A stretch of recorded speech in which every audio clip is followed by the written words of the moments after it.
So we will go to me.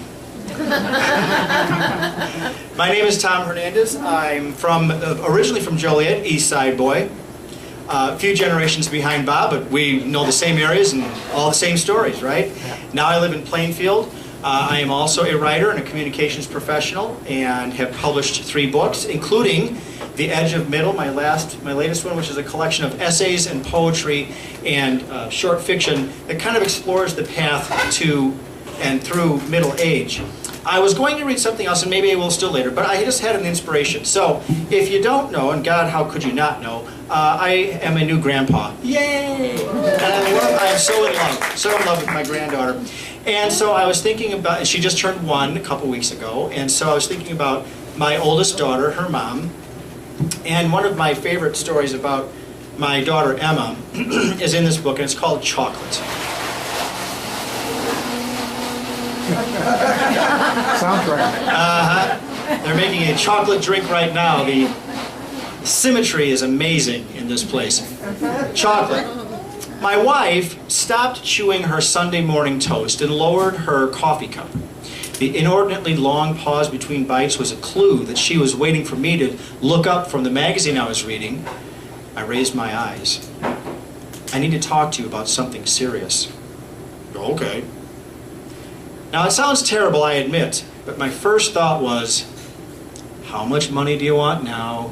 Jesus Christ, I just shelled out $400 for a plane ticket so you can go to friggin' Arizona in July to cross-stitch with your friends. Who in the hell goes halfway across the country to sit and do cross-stitch in an air-conditioned hotel room? You can do that at home for free!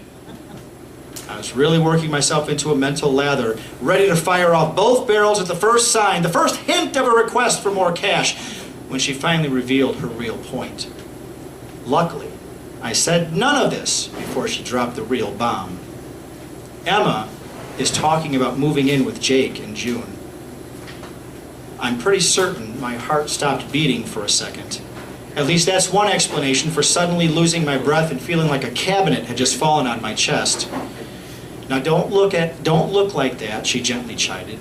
Apparently, my paternal frustration, anxiety, and, to be honest, terror did nothing to hide themselves in my wrinkled brow, squinting eyes, and age-heavy cheeks. What? Why? She smiled, as can only a mother who knows her daughter's exact location on life's journey, having been there herself so many years ago. You know why. Because she loves him, and she feels like she's ready. She's too young, I reflexively snapped. They've only been dating a few months. It's too soon.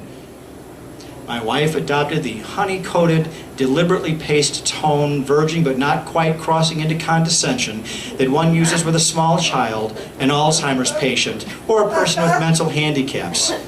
Honey, they've been together for almost a year. And besides, she's 20. What were we doing when we were 20?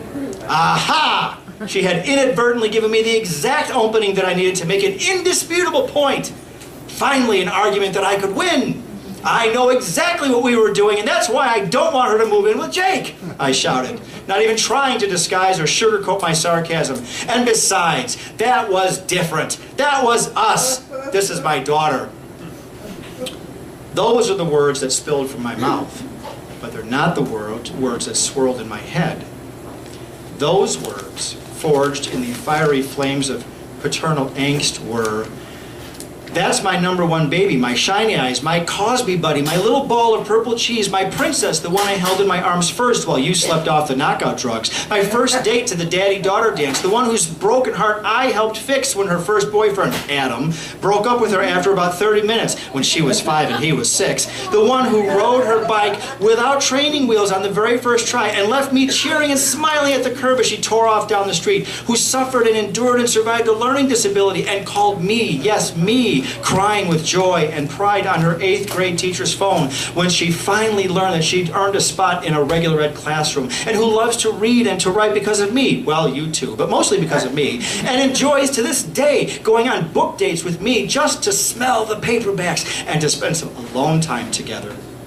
and who knows and understands and can discuss politics better than most adults, and is a proud Democrat, capital D, just like we raised her to be, and whose excitement to cast her first vote made me beam with pride brighter than 1,000 suns, and who is the most maternal, sympathetic, empathetic person I've ever known. She definitely gets that from you. And who is a chocolate fiend. She gets so messy with a campfire s'more, she and the chocolatey marshmallow melding and becoming one, like that it makes me physically anxious. Whose, oh my God, love for chocolate of any kind takes over her very soul and almost defines her very being, and is someone so messy and cluttered and exceptionally bright and so full of life that I almost cannot bear her energy some days, and yet admire and envy her profound, loving, nurturing soul, and who is now so deeply in love with a young man who is a pretty good guy, I have to grudgingly admit, that she is actually making an effort to learn how to cook, though she has never before done anything more culinarily advanced than make grilled cheese, and to clean, though we've got to fight with her every single week like clockwork to clean her own room, and then watch her invent new ways to stall.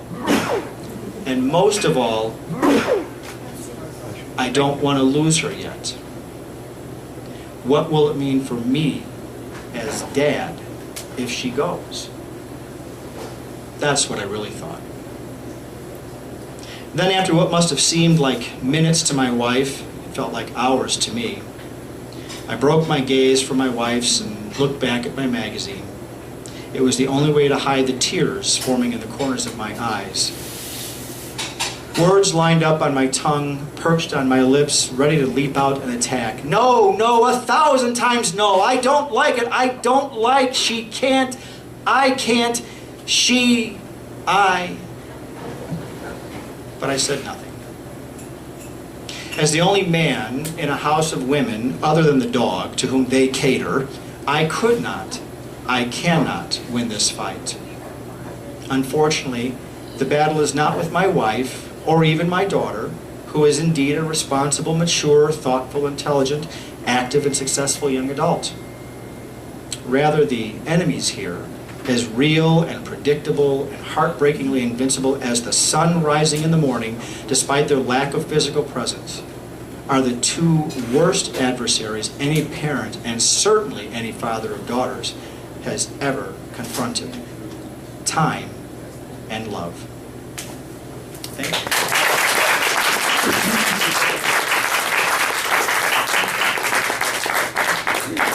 Did I mention I'm a grandpa?